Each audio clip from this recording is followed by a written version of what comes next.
Assalomu alaykum azizlar. Bugun obyektimizda navbatdagi ishimiz patologimizga dekorplastlarimizni urib olamiz.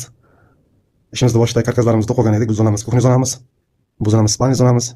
Xo'sh, olib kelingan mahsulotlarimizni dekorplastlarimizni hozir biz podbor qilib oldik. Mana bu shaklda hozir tashqariga dekorplastlarimizni taxlab olganmiz. Bu yerda naqshlari bor, hozir videoga ko'rinmayapti, lekin bu yerda naqshlarimizni bir-biriga tushishligi, uni tartibini ko'rib chiqib, plastlarni taxlab olganmiz. Endi podborga qarab bu tomondan, ikki tomonidan ozroq kesib podborimizni tushirib, patologimizga joylab olamiz.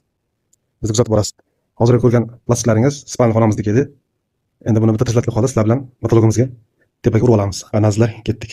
Mana azizlar, dekor plastigimizni spalniya zonamizga urib oldik. Podbor degan tergan podborlarimiz mana buni nazarda tutgan edik. Mana bu gullar burchakdan bu burchakka qarab bir-biridan 5 sm uzoqlashgan holda ketyapti. Mana shu zaylda o'z nihoyasiga yetdi spalniya zonamiz. Endi navbat kuxnya zonamizga. Bu yerga ham dekor plastlarimizni olamiz, leslarimizni taxlab olganmiz. Hozir sizga podborlarimizni ko'rsatamiz. Mana bu 5-17 lik kuxnya zonamizga 20 dona dekor plast ketadi. Biz buni tashqariga yoyib, podborlarni taxlab olganmiz. Mana shu shaklda. Endi o'rtadan 377,5 razmerda olib, kesib olib, kuxnyamizni patologiga urib olamiz. Buning uchun sizlar bilan birga tashlatib olishimiz kerak. Mana azizlar, ketdik, tashlatgan holda patologlarimizni yakunlab olamiz. Mana azizlar, patologlarimizni urib oldik.